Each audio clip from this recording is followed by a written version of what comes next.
जंगल की आवाज़ और राजकुमार। राजकुमार आर्यन कुछ दिनों से जंगल में रहकर प्रकृति की आवाज़ें सुन रहा था। उसे पक्षियों की चहचहाहट, पत्तों की सरसराहट और झरनों की कलकल से गहरा लगाव हो गया था। हर सुबह वह गिलहरी और कौवे के साथ जंगल की सैर करता और उन्हें अपनी बातें सुनाता। गिलहरी अपनी फुर्तीली हरकतों से हंसी ला देती तो कौवा अपनी तेज़ आवाज़ से हमेशा उसे चेतावनी देता कि कहीं खतरा न हो। लेकिन एक दिन जंगल का माहौल अचानक बदल गया। हवा में धूल फैल गई, पक्षियों ने तेज तेज चिल्लाना शुरू कर दिया और कई जानवर भागते हुए राजकुमार के सामने से गुजरे। आर्यन ने हैरानी से पूछा, ये सब क्यों भाग रहे हैं? कौवा ऊपर उड़कर बोला, ओ राजकुमार, कुछ अजनबी लोग जंगल में आए हैं। उनके पास कुल्हाड़ियाँ और आरी है, वे पेड़ों को काट रहे हैं। गिलहरी कांपते हुए बोली, अगर ये लोग जंगल काट देंगे तो हम सबका घर बर्बाद हो जाएगा।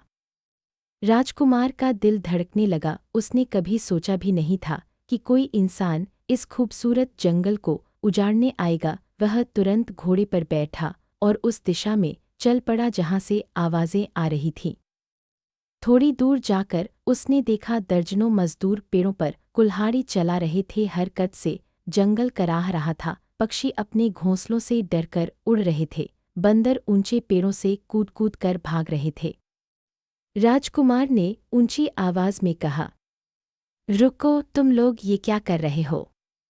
मजदूरों ने डरते हुए कहा, हम तो बस हुक्म मान रहे हैं। हमारे मालिक ने कहा है कि जंगल काटो और यहाँ बड़ा शहर बसाओ। तभी वहाँ एक मोटा तगड़ा आदमी आया जिसकी आंखों में लालच चमक रहा था। वह व्यापारी था। उसने सोने की कढ़ाईदार पोशाक पहनी हुई थी और हाथ में चाबुक था। उसने हंसते हुए कहा, अरे राजकुमार जी, आप तो हमें रोकने आए हो। ये जंगल बहुत कीमती है। यहाँ से लकड़ी बेचकर मैं महल बना सकता हूँ और इस जगह पर बाजार, हवेलियाँ और सोने चांदी की दुकानें खुलेंगी। सोचिए कितना धन मिलेगा। राजकुमार गुस्से से भर गया। उसने कहा, ये जंगल किसी का निजी खजाना नहीं है। ये तो अनगिनत पक्षियों, जानवरों और पेड़ों का घर है। इंसान की लालच से इन्हें उजाड़ना पाप है। व्यापारी जोर से हंस पड़ा, तुम अभी छोटे हो राजकुमार, जब राजा बनोगे तब समझोगे कि असली ताकत धन में होती है। ये जंगल मेरा होगा, इसे कोई नहीं रोक सकता। इतना कहकर उसने अपने मजदूरों को और पेड़ काटने का आदेश दिया। कुल्हाड़ियों की आवाज़ गूंजने लगी। राजकुमार ने चारों ओर देखा। पक्षी डरकर आकाश में उड़ रहे थे। हिरन झाड़ियों में छिप गए थे और गिलहरी उसके कंधे पर कांप रही थी। कौवा ऊंचाई से चिल्ला रहा था, आर्यन, ये जंगल पुकार रहा है, इसे बचाओ। राजकुमार के मन में गहरी करुणा जागी। उसने अपनी तलवार निकाली और पेड़ों के सामने खड़ा हो गया। उसने गरजकर कहा, जो इस जंगल को काटेगा उसे मेरी तलवार का सामना करना होगा। जंगल की आवाज़ और राजकुमार साधु से मिलने का ज्ञान।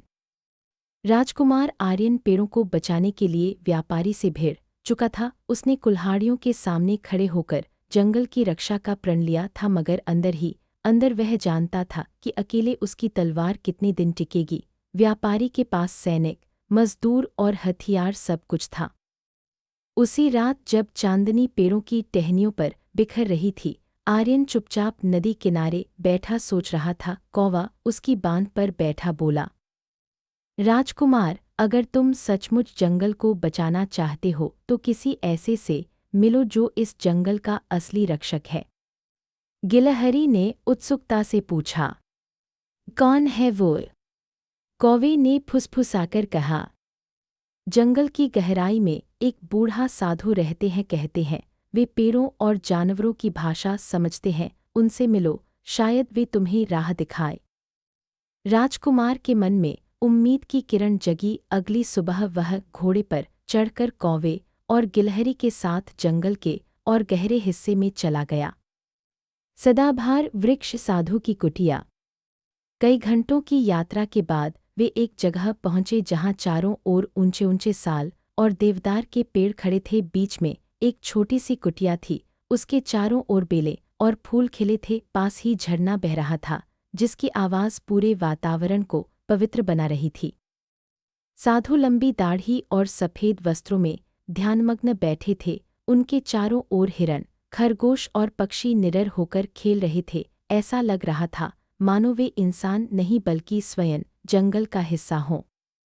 राजकुमार ने प्रणाम करके कहा, गुरुदेव, मैं आर्यन हूँ। मैं इस जंगल को बचाना चाहता हूँ, लेकिन अकेला बहुत कमज़ोर महसूस करता हूँ। कृपया मार्गदर्शन दीजिए। चमकदार तारा साधु का ज्ञान। साधु ने धीरे धीरे आंखें खोली और मुस्कुराए। बेटा, जंगल को बचाने के लिए तलवार की नहीं, ज्ञान की ज़रूरत है। याद रखो, पेड़ केवल लकड़ी नहीं, सांसें हैं। नदियाँ केवल पानी नहीं, जीवन का स्रोत है। जानवर केवल मांस नहीं, इस धरती के साथी है। जिस दिन इंसान यह समझ जाएगा, उस दिन प्रकृति और मानव दोनों सुरक्षित रहेंगे। राजकुमार ध्यान से सुन रहा था। साधु आगे बोले, जंगल की आवाज़ सुनो, जब हवा पत्तों को हिलाती है, जब चिड़िया गाती है, जब झरना बहता है, ये सब मिलकर कह रहे हैं, हम जीवित हैं, हमें मत काटो। अगर तुम सचमुच राजा बनना चाहते हो तो तुम्हें केवल महल और सेना की रक्षा नहीं करनी होगी, बल्कि इस प्रकृति की भी रक्षा करनी होगी। क्रिस्टल बॉल, भविष्य देखना गुप्त वरदान। साधु ने एक पीतल की छोटी सी घंटी निकाली और राजकुमार को दी। यह जंगल की घंटी है, जब भी जंगल पर संकट आएगा, इसे बजाना, सारे पक्षी, जानवर और यहाँ तक कि हवा और पानी भी तुम्हारी मदद को आएंगे। राजकुमार ने कृतज्ञ होकर प्रणाम किया। उसे ऐसा लगा मानो उसके दिल में नई शक्ति आ गई हो। बाज वापसी। राजकुमार जब साधु की कुटिया से लौटा तो कौवा और गिलहरी उसके साथ खुशी से कूदने उड़ने लगे।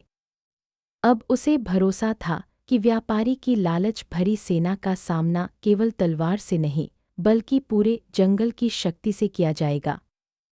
उसने मन ही मन कहा, अब मैं सिर्फ राजकुमार नहीं, बल्कि इस जंगल का रक्षक भी हूँ।